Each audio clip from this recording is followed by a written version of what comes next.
Need a physical copy of your Klarna invoice for a receipt or your files? In this video, I'll show you how to easily get a printable version of your invoice. Welcome back to Guide with Samuel. Printing an invoice from Klarna is a straightforward process once you know where to look in the app or on the website. First, follow the steps from the previous video to download your statement or find the specific invoice for a purchase. This is usually in the Payments or Statements section.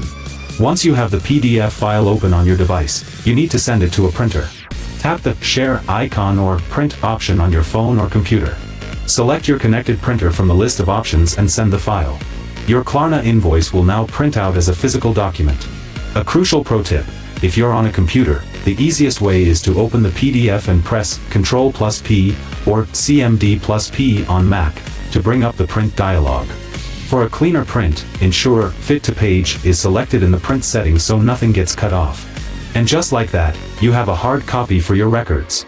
Printing a Klarna invoice is simple when you need a physical paper trail.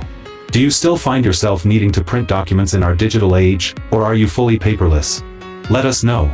For less distraction, subscribe for our next video on how to hide Klarna notifications. Thanks for watching.